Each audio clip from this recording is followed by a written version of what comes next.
What's up, guys? So we are standing with a very funky Lamborghini Diablo. It was a car that had mystified me for years. I couldn't get information on it.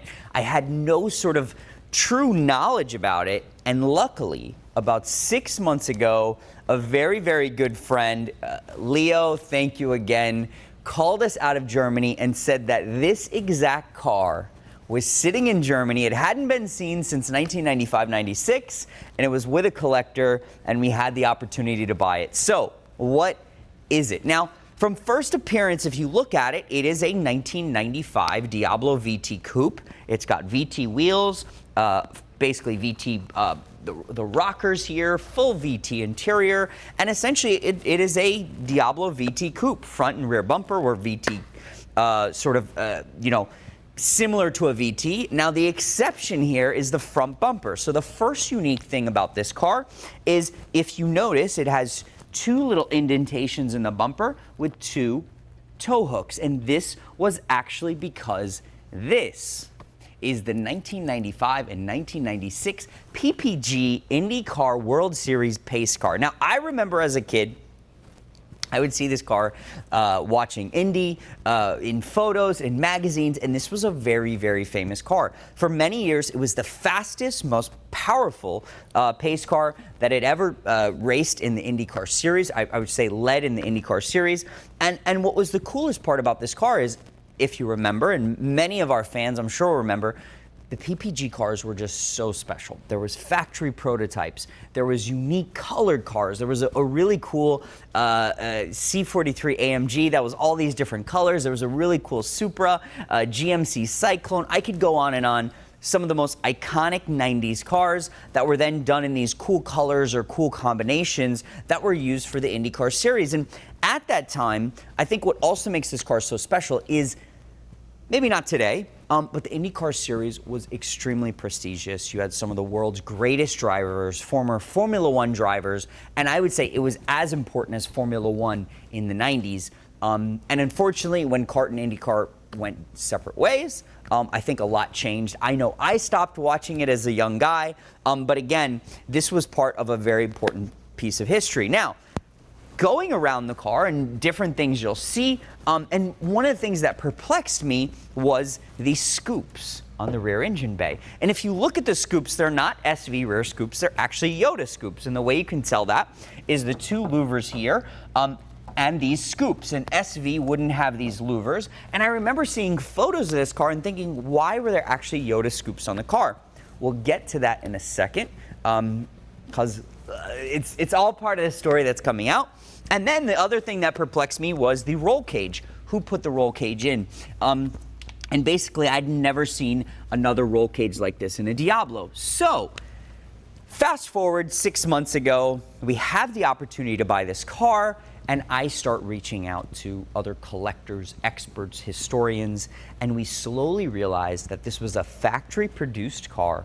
It was built for the U.S. market, so it originally had a U.S. front marker in the bumper, but it actually had a Euro front light on the fender as well. It had US lights in the rear, all sort of the other US features that you would find in a Diablo. But this car had a factory roll bar, the unique front bumper, and some other unique features with the car that you would never see on a Diablo. I mean, I don't think there's any other road-going Diablos that came from the factory with a fitted roll cage. Once we bought the car, started to tell people that we had purchased this pace car that hadn't been seen from 1995 to 1996. And a very good friend of mine reached out to me, Steve at Driven Exotics. Now, if you don't know who Steve is, Steve used to work for Albertoni. Bertoni Imports V12 Engineering. Albertoni was one of the first Lamborghini dealers. He was authorized Lamborghini service for years. And Albertoni was a superstar in the Lamborghini world for many years. They were servicing cars. They had the Bonneville Salts Flats Countach. I don't know if you remember from the Countach rally. And he was a legend. He was even featured on Valvoline, a magazine ad in the 1980s and 1990s. So Steve at Driven, that's his current place now, worked for Albertoni for many years.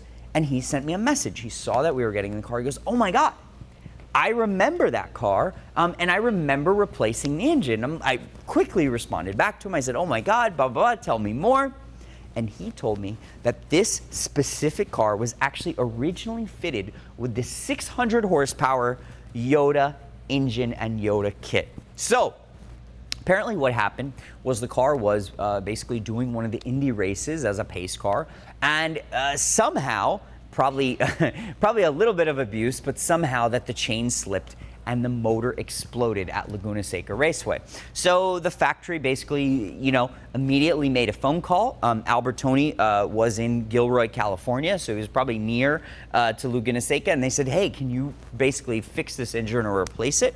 So the factory basically had Steve remove the engine, remove the Yoda kit, and they basically sent a brand new Lamborghini Diablo engine to be installed. The Yoda kit was never installed again, and the car did another basically season with the IndyCar series. So very, very funky car. I still can't really figure out why the factory would have put a Yoda kit on a Diablo VT.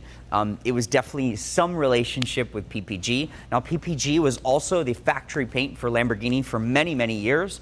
All of the Diablos in funky colors were PPG colors. So definitely a strong relationship with PPG. So maybe there was something significant in terms of them doing something special for PPG. We don't know yet. We're still trying to tell that story. But really what's very cool about this car is that everything came with it. Switches for the lights. The original US side marker lights also came with it. Someone actually had replaced, patched the hole on the bumper, and really everything else. So you've got the harness. I believe it's over here. Let's grab this. So you've got the original racing harness that was installed. You've got actually all of the fasteners, the racing fasteners that were on the front hood, on the rear. They actually were with the car, and the switches. And the funny part about this, that once the car went back to Italy, the car was actually sold as a new car in 1996 to the Walter Wolf Lamborghini dealer. Walter Wolf, another icon in the Lamborghini world. And then it went to this collector who somehow decided to keep everything, which is super cool. Again, very unique, sort of weird part of history that the factory would even allow the car to be sold again, and they'd keep the car intact, which is super, super cool to see. So far what we're gonna do, we are going to completely go through this car and prep it and show it very soon. We have the original rear wing coming. We have the correct rear bumper coming. We're gonna put fresh tires, completely detail the car. Our buddy Pete Wedge is going to do that. We've had the graphics remade.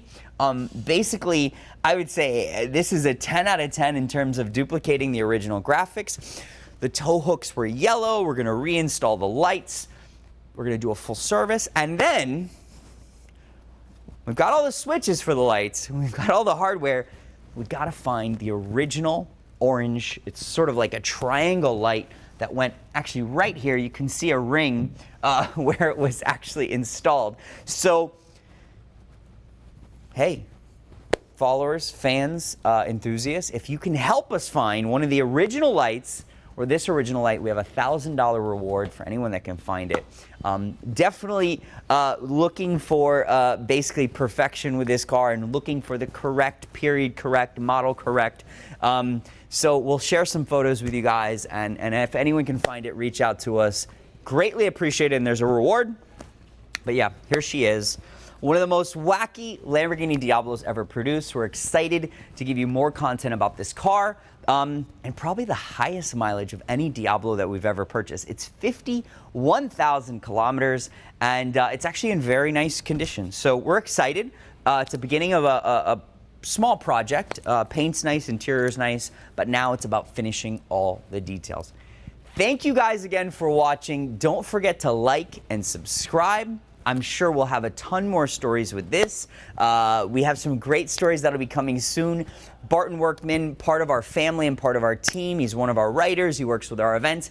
He did an incredible job writing a story about this car. He interviewed Johnny Rutherford. He interviewed a ton of the drivers that actually drove this in period. And we actually learned in the process that it was driven at many races by Mario Andretti, driven by Paul Newman at one point. So very, very cool. We have so much more to share. Thank you guys again. We really appreciate it. See you next week.